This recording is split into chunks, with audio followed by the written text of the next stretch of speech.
So here I have the brand new DJI Neo, and if this is something that you just bought yourself or is something that you are looking to get in the future, there is a few things you need to know in order to have a better and more safe flight experience. So in today's video, we're taking a look at the most common beginner mistake that you need to avoid if you're out flying with the DJI Neo.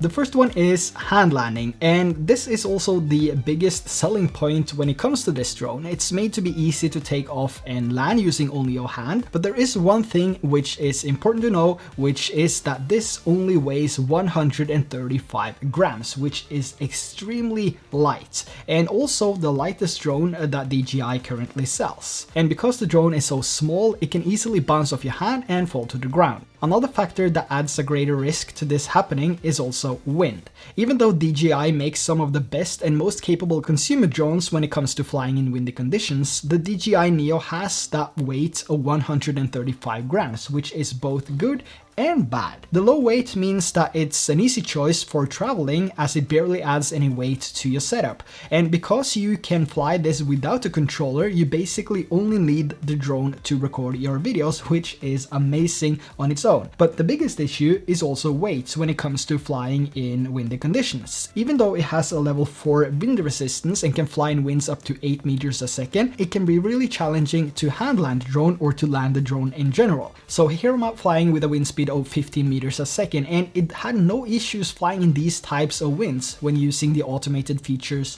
like follow. But as soon as I went to land the drone, it actually tipped over when it touched my hand. So like I said, takeoff is not going to be an issue because it will go straight up and then it will start to follow you or do any of the other quick shots you selected. But when you're trying to land this in heavy winds, you will have the wind pushing it from side to side and also the updraft coming from the propellers. And because it's such a lightweight drone, again, only 135 grams, if it doesn't land like perfectly on your hands, there is a high chance of it just bouncing off and then it will fall to the ground. So to avoid this, there's two different things you can do. You can either reach out underneath the drone with both your hands, which will also make the landing area twice as large, and because you have the prop guards below the motors here, you will also have that extra protection when you reach out to grab the drone.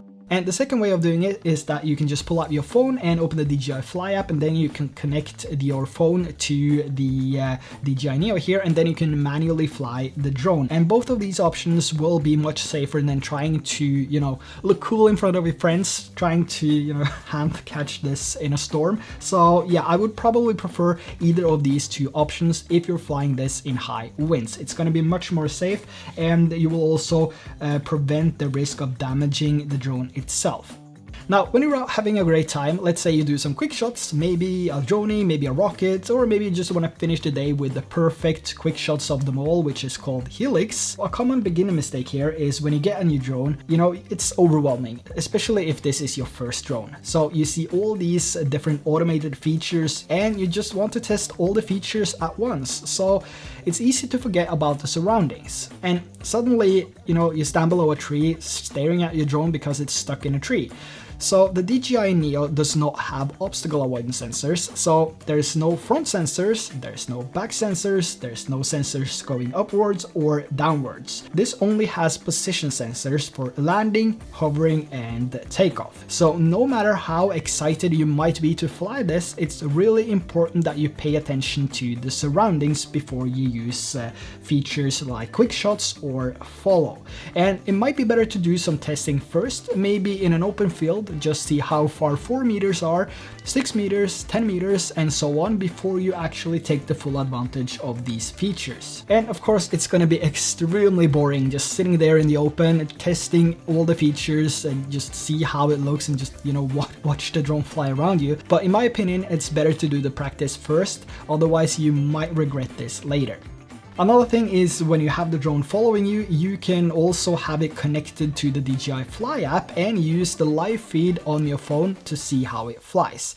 Now, let's say you're out having a great time and you're excited to get to your next location and you just can't wait to fly this thing.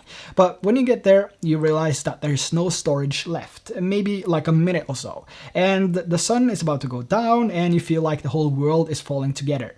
So the DJI Neo only has 22 gigabytes of internal storage, which will give you about 42 minutes of 4K 30 FPS, which is what you might want to record with because it gives you that better image quality.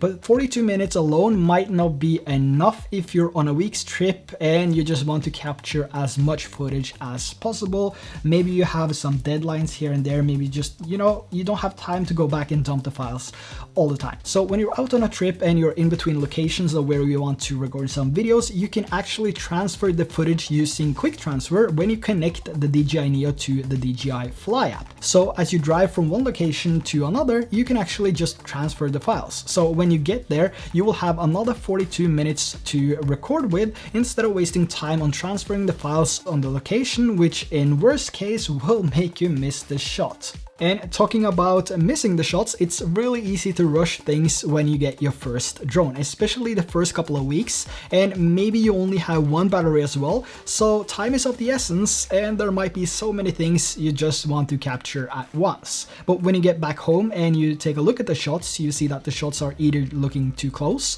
or too low, and you see all these shots are captured with the previous settings you used just to test things out, and that setting was 1080p at 50 FPS. So before you head out, it's always important to go through the settings and set everything up according to what you want to film. And of course you can do this when you're out there as well, but it will be so much easier if you just do this before you actually go out. That way you know exactly what settings you have and how the clips will look. And by doing this, you also maintain more battery life, which we don't have enough of when it comes to flying these drones. But I do recommend getting the Fly More combo, which will give you 2 extra batteries and this charging hub here.